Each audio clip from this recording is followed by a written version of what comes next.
नमस्कार दोस्तों, स्वागत है आपका friend set preparation YouTube channel पर।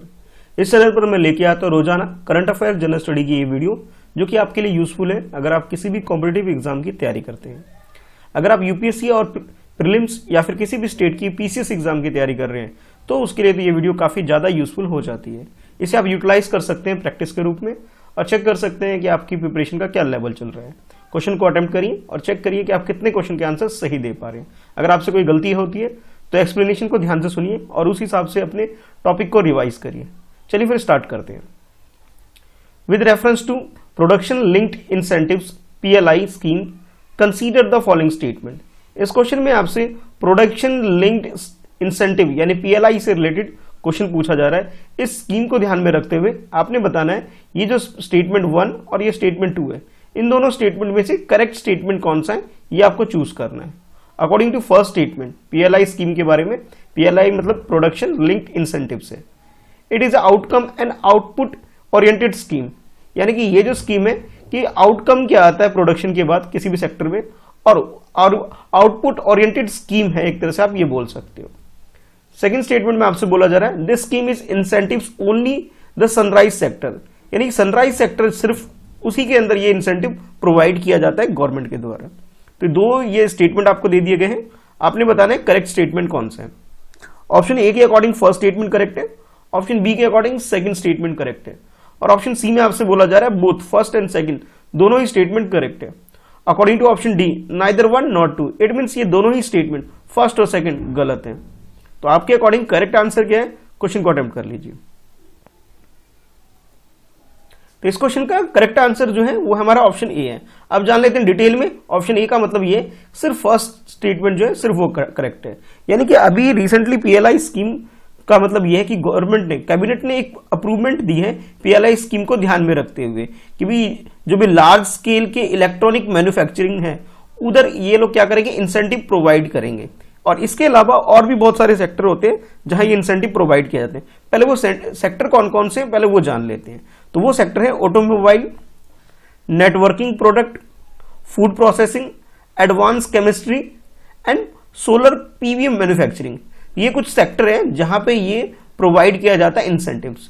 तो इसका मतलब क्लियर हो गया कि सेकंड स्टेटमेंट जो हमारा वो गलत हो गया, जिसमें आपसे बोला गया था कि ओनली सनराइज सेक्टर में ही सिर्फ ये इंसेंटिव प्रोवाइड किया जाता है, जो कि बात गलत है।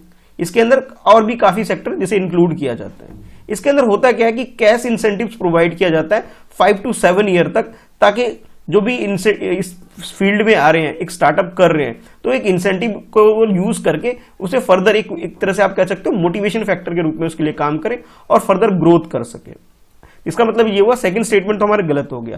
फर्स्ट स्टेटमेंट में जो बोला गया आपसे कि ये आउटकम को ध्यान में रखते हुए, या फिर आप बोल सकते हो कि आउटकम या आउटपुट ओरिएंटेड स्कीम है, ये बात बिल्कुल करेक्ट है। तो करेक्ट आंसर हमारा ऑप्शन ए हो जाता है।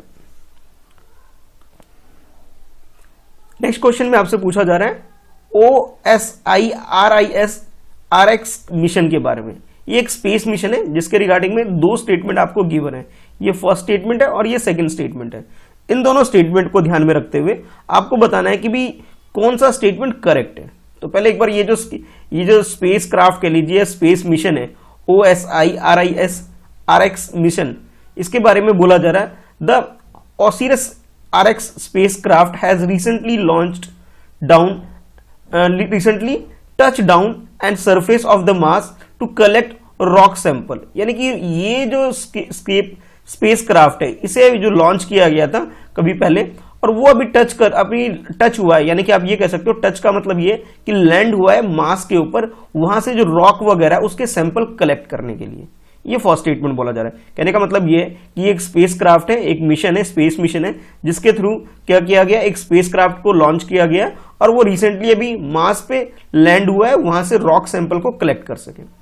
सेकंड स्टेटमेंट में बोला जा रहा है कि launch in 2016 the mission is a 10-year long voyage and will return back to the earth in 2026, यानी कि 2016 में से लॉन्च किया गया था। वॉवगेज का मतलब एक तरह से जर्नी कह सकते हो, और ये 10 ईयर की जर्नी के लिए लॉन्च किया गया है, यानी कि पहले ये मार्स पे जाएगा, ठीक है, ये सब बोला जा रहा है। उसके बाद मार्स पे जाने के बाद वहां से जो भी सैंपल डाटा कलेक्ट करेगा और उसके बाद 2026 में दोबारा अर्थ पे ये रिटर्न आ जाएगा। ऐसा सेकंड स्टेटमेंट में आपसे बोला जा रहा है। अब आपको बताना है कि करेक्ट आंसर क्या है। ऑप्शन ए के अकॉर्डिंग फर्स्ट स्टेटमेंट करेक्ट है, ऑप्शन बी के अकॉर्डिंग सेकंड स्टेटमेंट करेक्ट है, ऑप्शन सी के अकॉर्डिंग बोथ फर्स्ट और सेकंड दोनों ही स्टेटमेंट करेक्ट है, और ऑप्शन डी में आपसे बोला जा रहा है neither one not two. It means दोनों ही स्टेटमेंट गलत है। तो आपके अकॉर्डिंग करेक्ट स्टेटमेंट क्या है ये आपको बताना है। तो इस क्वेश्चन का अगर करेक्ट आंसर की बात करें तो ये दोनों ही स्टेटमेंट आपको गलत दे दिए गए। अब डिटेल में जान लेते हैं कि सही बात क्या है इसके अंदर। तो नासा ने अभी रिसेंटली यानी कि पास्ट में एक स्पेस क्राफ्ट लॉन्च किया था नासा ने, जिसका नाम उन्होंने रखा था OSIRIS-RX स्पेस क्राफ्ट, यानी जिसकी जो फुल फॉर्म होती है वो ये है, origin spectral interpretation resource identification security regolith explorer spacecraft, जिसे 2016 में लॉन्च किया गया था नासा के द्वारा। और ये जो लॉन्च किया गया था ये मार्स के लिए नहीं लॉन्च किया गया था, बल्कि मार्स के बाद, यानी कि आप लोग जानते हो हमारा जो सोलर सिस्टम है, सोलर सिस्टम में जहां पे मार्स आता है यानी कि फोर्थ प्लैनेट मार्स है और उसके जो फिफ्थ प्लैनेट है, इन दोनों के बीच में एक एस्ट्रॉइड बेल्ट होती है।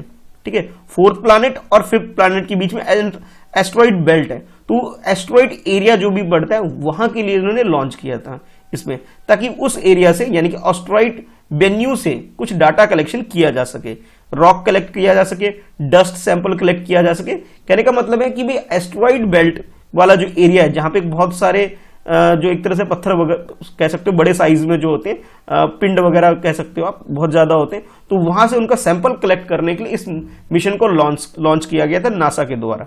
यानी कि ये जो आपसे बोला गया कि मार्स मिशन है, मार्स पे लॉन्च किया गया था, ये बात बिल्कुल गलत हो गई। ठीक है, अच्छा उसके बाद जैसे आपसे बोला गया कि ये 10 ईयर लॉन्ग वॉव गेज करके ये हमारी जो अर्थ पे वापस दोबारा आ जाएगा, तो यहां पे भी आपको करेक्शन करना है कि ये 2026 में ये रिटर्न नहीं आएगा, ये 2023 में रिटर्न आ जाएगा। ये बात आपको पता होना चाहिए। इट मीन्स ये हुआ कि दोनों ही स्टेटमेंट, फर्स्ट स्टेटमेंट भी और सेकंड स्टेटमेंट भी, दोनों ही गलत है। नासा का प्रोजेक्ट है, फुल फॉर्म आप देख सकते हो, और इसके अंदर जो मेन जो मोटिव है, मार्स को टारगेट नहीं किया गया, इसके अंदर एस्ट्रॉइड बेल्ट के आसपास का जो एरिया है वहां से सैंपल कलेक्ट करके वापस रिटर्न आना इसका मेन मकसद है। और रिटर्न आने का जो टाइम बोला गया आपसे 2023 में ये रिटर्न आ जाएगा। तो दोनों ही स्टेटमेंट हमें गलत दे दिए गए थे, तो करेक्ट आंसर हमारा ऑप्शन डी हो जाएगा। अगर अभी तक आपने मेरा वीडियो लाइक नहीं किया है तो वीडियो लाइक जरूर करिए, अपने दोस्तों में से शेयर जरूर करिए, ताकि मुझे आपके लिए मोटिवेशन मिले और अच्छी वीडियो में ला सकूं। चलिए देखते हैं नेक्स्ट क्वेश्चन। नेक्स्ट क्वेश्चन में आपसे पूछा जा रहा है which of the following R component of प्रधानमंत्री कृषि सिंचाई योजना। प्रधानमंत्री कृषि सिंचाई योजना को ध्यान में रखते हुए आपसे पूछा जा रहा है कि भी इन चारों में से कौन सा करेक्ट स्टेटमेंट आपको गिवन है। यानी कि आपको यह पूछा जा रहा है कि इसके प्रधानमंत्री कृषि सिंचाई योजना है जो, उसके कंपोनेंट क्या क्या है ये आपको बताना है। तो फर्स्ट ये है जिसमें आपसे बोला जा रहा है कि एक्सीलरेट इरिगेशन बेनिफिट प्रोग्राम, यानी कि जो इरिगेशन से रिलेटेड है, सिंचाई से रिलेटेड जो बेनिफिट्स है उसको इंक्रीज करना इसका एक कंपोनेंट है। सेकंड आपसे बोला जा रहा है integrated watershed management programme, यानी कि वाटर का बेहतर, एक पानी का एक वेल डिफाइंड प्रोसेस हो, वेस्टेज ना हो, उसको ध्यान में रखते हुए कि वाटर शेड मैनेजमेंट अच्छा हो, उस प्रोग्राम को भी इसके अंदर इंक्लूड किया गया। थर्ड आपसे बोला जा रहा है ऑन फार्म वाटर मैनेजमेंट, कि फार्म के अंदर वाटर मैनेजमेंट हो, उसको भी इसके अंदर इंक्लूड किया गया एज ए कंपोनेंट। और फोर्थ आपसे बोला जा रहा है कि पर ड्रॉप मोर क्रॉप, यानी कि हर क्रॉप को, जितने भी क्रॉप है, हर क्रॉप को भी और पानी मिल सके, पर ड्रॉप यानी कि हर बूंद के हिसाब से, यहाँ पे बूंद के हिसाब से हर क्रॉप को पानी मिल सके सिंचाई के लिए, आप कहा जा रहा है आपसे फोर्थ में। तो ये चार छोटे छोटे कंपोनेंट आपसे बता दिए गए हैं। अब आपको बताना है कि भाई ये जो प्रधानमंत्री कृषि सिंचाई योजना है इसके अंदर कौन कौन से कंपोनेंट को इंक्लूड किया गया, ये आपको बताना है। तो ऑप्शन ए के according first and third component को इंक्लूड किया गया है, ऑप्शन बी के अकॉर्डिंग सेकंड एंड थर्ड को इंक्लूड किया गया है, ऑप्शन सी के अकॉर्डिंग थर्ड एंड फोर्थ को इंक्लूड किया गया है, और ऑप्शन डी में आपसे बोला गया कि ये चारों ही कंपोनेंट ये जो है स्कीम के तहत आते हैं, यानी कि ऑल फोर जितने भी हैं आपके पास, ये सब के सब प्रधानमंत्री कृषि सिंचाई योजना के अंतर्गत इन सबको इंक्लूड किया गया एज ए कंपोनेंट। ठीक है, चलिए क्वेश्चन को अटेम्प्ट कर लीजिए। तो इस क्वेश्चन की अगर करेक्ट आंसर की बात करें तो ये चारों ही जो आपको जो कंपोनेंट दिए गए ये सब के सब रिलेटेड है प्रधानमंत्री कृषि किसी सिंचाई योजना से, और इसे जो लॉन्च किया गया था ये 2015 में इसे लॉन्च किया गया था, और ये सेंट्रल गवर्नमेंट स्पॉन्सर्ड स्कीम है। ध्यान रहे, स्पॉन्सर्ड स्कीम का मतलब ये होता है कि सेंट्रल गवर्नमेंट इसमें फंड प्रोवाइड करने का काम करेगी। इंप्लीमेंटेशन का जो काम होगी वो स्टेट गवर्नमेंट के ऊपर होगा, यानी कि इंप्लीमेंटेशन तो स्टेट गवर्नमेंट करेगी। फंड के बारे में ये बोला जा रहा है कि भी सेंट्रल स्पॉन्सर्ड है, तो यानी कि सेंट्रल गवर्नमेंट इसमें फंड प्रोवाइड करने का काम करेगी। बाकी डिटेल में जान लेते हैं, जो ये चारों कंपोनेंट है इसको कौन कौन सी मिनिस्ट्री या डिपार्टमेंट इसे देख रहे हैं ये आपको पता होना चाहिए। यानी कि प्रधानमंत्री कृषि सिंचाई योजना की अगर हम बात करें तो इसके अंदर जो ये बोला गया फर्स्ट कि accelerate irrigation benefit of programme, कि भी इरिगेशन बेनिफिट को इंक्रीज करना, इसे बढ़ाना, ये आता है ministry of water resource river development, Ganga rejuvenation ministry इसके अंदर। यानी कहने का मतलब है जिसका नाम आजकल बदल करके मिनिस्ट्री ऑफ जल शक्ति रख दिया गया, उसके अंदर इसे इंक्लूड किया गया। सेकंड आपसे बोला जा रहा था इंटीग्रेटेड वाटरशेड मैनेजमेंट प्रोग्राम, और ये जो आती है हमारी कंट्री में डिपार्टमेंट ऑफ लैंड रिसोर्स, जो कि मिनिस्ट्री ऑफ रूरल डेवलपमेंट के अंदर इसे इंक्लूड किया गया। और थर्ड आपके पास जो है one farmer on farmer water management, और इसे भी डिपार्टमेंट ऑफ एग्रीकल्चर के अंतर्गत कह सकते हो, उसके अंदर इसे इंक्लूड किया गया, यानी कि department of agriculture and cooperation, ministry of agriculture के अंदर इसे इंक्लूड किया गया। तो ये हो गया। और एक और जो पर ड्रॉप मोर क्रॉप, इसे भी हमारी कंट्री में डिपार्टमेंट ऑफ एग्रीकल्चर के अंदर ही एग्रीकल्चर कोऑपरेशन फार्मर वेलफेयर के अंदर इसे इंक्लूड किया गया। यानी कि आपको इन सब की मिनिस्ट्री पता होनी चाहिए कि किस मिनिस्ट्री को इसके अंदर को इंक्लूड किया गया, इन्वॉल्व है, जो कि इसमें इंप्लीमेंटेशन या फंड प्रोवाइड करने का जो काम करती है। तो करेक्ट आंसर आपका ऑप्शन डी हो जाता है। नेक्स्ट क्वेश्चन में आपसे पूछा जा रहा है with reference to unlawful activity prevention act 1967। 1967 में हमारी कंट्री में एक एक्ट आया था जिसका नाम है अनलॉफुल एक्टिविटी, और उसको प्रिवेंट करने के लिए ये एक्ट है। इसके रिगार्डिंग में ये दो स्टेटमेंट आपके पास, फर्स्ट स्टेटमेंट ये है, सेकंड ये है। आपने बताना है कि भी करेक्ट स्टेटमेंट कौन सा है। तो फर्स्ट स्टेटमेंट को पहले देख लेते हैं। इसमें आपसे बोला जा रहा है it aims to effective prevention of unlawful activity association in India except Jammu and Kashmir, कि जम्मू एंड कश्मीर को छोड़ करके हमारी पूरी कंट्री के अंदर जो भी अनलॉफुल एक्टिविटी होती है, जो इलीगल एक्टिविटी होते हैं, उसको कंट्रोल करने के लिए, उसको प्रिवेंट करने के लिए इस एक्ट को लाया गया। सेकंड स्टेटमेंट में आपसे बोला जा रहा है the act empower the directorate of military intelligence to grant approval to seize और अटैचमेंट ऑफ प्रॉपर्टी, यानी कि अगर कोई अनलॉफुल एक्टिविटी करता है, ठीक है, जो हमारी कंट्री को हार्मफुल एक्टिविटी हो सकती है, हमारी कंट्री को नुकसान पहुंचा सकती है, तो हमारी कंट्री में डायरेक्टरेट ऑफ मिलिट्री इंटेलिजेंस जो है उसको एक पावर ग्रांट की जाती है कि उसकी प्रॉपर्टी को सीज कर सकती है। ये पावर दिया गया है इस एक्ट के तहत। तो ये दो स्टेटमेंट हो गए आपके पास। अब आपको बताना है कि करेक्ट स्टेटमेंट कौन सा है। ऑप्शन ए के अकॉर्डिंग फर्स्ट स्टेटमेंट करेक्ट है, ऑप्शन बी के अकॉर्डिंग सेकंड स्टेटमेंट करेक्ट है, ऑप्शन सी के according both first and second दोनों ही स्टेटमेंट बिल्कुल करेक्ट है। अगर हम बात करें ऑप्शन डी, इसमें आपसे बोला जा रहा है neither one not two, it means ये दोनों ही स्टेटमेंट गलत है। तो करेक्ट स्टेटमेंट क्या है ये आपको चूज करना है। तो इस क्वेश्चन के करेक्ट आंसर की बात करें तो दोनों ही स्टेटमेंट आपको गलत दी गए। अब जानते क्या है। तो 1967 में ये एक्ट तो आया था, उस टाइम क्या था कि जेएनके में ये इंप्लीमेंट प्रॉपरली नहीं हो पाया था, लेकिन अभी अगस्त 2019 में जब जेएनके को यूनिट टेरिटरी के रूप में डिक्लेयर कर दिया गया है, लेह लद्दाख को जब अलग कर दिया गया, तो यहां पर कुछ अमेंडमेंट कर दिया गया इस एक्ट के तहत। और अमेंडमेंट करके ये हुआ कि जितने भी इंडिविजुअल कुछ ऐसे एक्टिविटी करते हैं जो कि कंट्री के लिए हार्मफुल हो सकता है, हमारी प्रॉपर्टी है या हमारे कंट्री में पीस को डिस्टर्ब करने वाले जितनी भी एक्टिविटी होगी, तो उस पर्सन को, उस ग्रुप को टेररिज्म डिक्लेयर कर दिया जाएगा, और उसके बाद उसकी प्रॉपर्टी वगैरह या जो भी चीज है उसे सीज कर दी जाएगी। और ये सीज करने का जो काम करेगी ये मिलिट्री नहीं करेगी, बल्कि नेशनल इन्वेस्टिगेशन एजेंसी वो करेगी। यानी कि ये जो पावर दी गई है ये डायरेक्टरेट जनरल ऑफ NIA, उसे ये पावर दी गई है कि वो उसकी प्रॉपर्टी को सीज कर सकती है इन्वेस्टिगेशन के बाद। ठीक है, तो सेकंड स्टेटमेंट गलत हो गया हमारा। फर्स्ट स्टेटमेंट जिसमें ये बोला गया कि जेएनके को इंक्लूड नहीं किया गया, जेएनके का मतलब है जम्मू एंड कश्मीर, अब इसे इंक्लूड कर लिया गया 2009। आपको मालूम होगा कि 5 अगस्त 2019 से हमारी कंट्री में ये लॉ इंप्लीमेंट हो चुका है और जेएनके को अब एक यूनियन टेरिटरी डिक्लेयर कर दिया गया है। ठीक है, तो आप ये बोल सकते हो कि भी दोनों ही स्टेटमेंट, फर्स्ट और सेकंड दोनों ही स्टेटमेंट गलत है, तो करेक्ट आंसर हमारा ऑप्शन डी हो जाएगा। नेक्स्ट क्वेश्चन में आपसे पूछा जा रहा है, with reference to theatre command in India consider following statement. Theatre command in India के रिगार्डिंग में आपको बताना है कि कौन सा स्टेटमेंट गलत है, नॉट करेक्ट। ध्यान रहे, नॉट करेक्ट पूछा जा रहा है, यानी कि जो गलत स्टेटमेंट होगा वही हमारा आंसर होगा। ठीक है, करेक्ट नहीं, हमें इनकरेक्ट आंसर हमें चूज करना है। तो according to first statement, it is unified command of the 3 armed services, यानी कि आप ये बोल सकते हो ये एक तरह से यूनिफाइड है, तीनों आर्म फोर्स को कंबाइंड करके।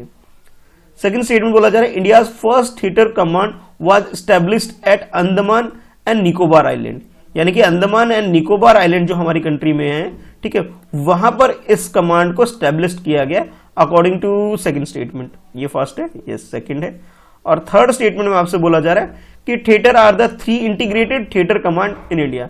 इस तरह की हमारी कंट्री में 3 इंटीग्रेटेड कमांड है, ये आपसे थर्ड इसमें बोला जा रहा है कि इस तरह की हमारी कंट्री में 3 ऐसी कमांड है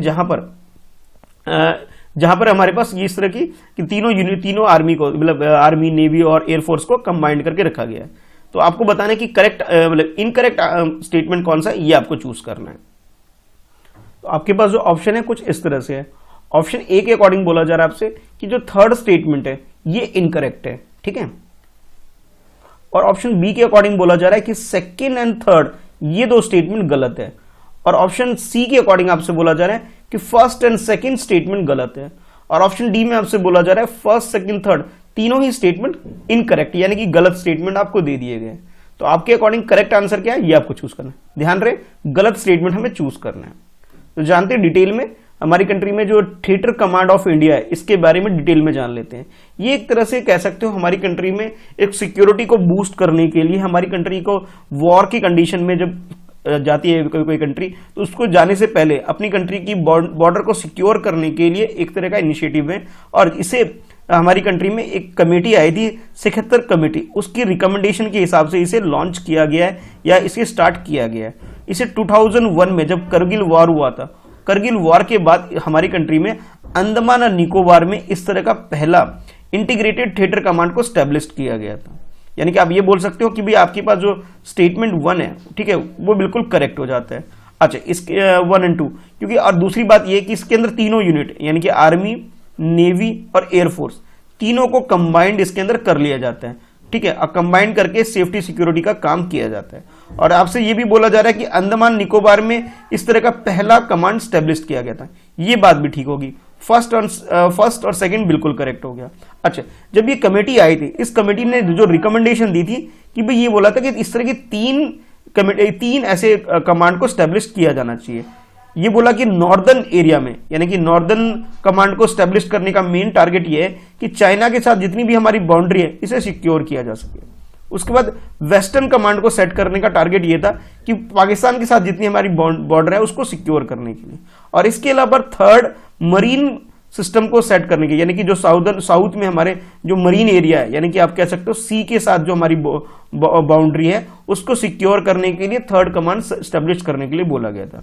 लेकिन इन तीनों में से सिर्फ और सिर्फ एक जो अंडमान निकोबार में जो स्टैब्लिश किया गया है, सिर्फ वही एक कमांड स्टैब्लिश हमारी कंट्री में किया गया है, ठीक है, नॉर्दर्न और वेस्टर्न स्टैब्लिश नहीं किया गया। तो आप ये बोल सकते हो कि थिएटर कमांड ऑफ इंडिया के अगर बारे में बात करें तो भी फर्स्ट और सेकंड स्टेटमेंट करेक्ट है, थर्ड स्टेटमेंट गलत है। और इस क्वेश्चन में हमसे गलत स्टेटमेंट ही पूछा गया था, तो गलत स्टेटमेंट का मतलब ये हुआ कि ऑप्शन ए हमारा करेक्ट आंसर हो जाएगा। ठीक है, तो करेक्ट आंसर ऑप्शन ए हो गया। अब आप कमेंट करके बताइए कि भी आपने कितने क्वेश्चन के आंसर सही किए हैं, ठीक है। और इसके अलावा भी वीडियो को लाइक करिए, अपने दोस्तों में से शेयर जरूर करिए।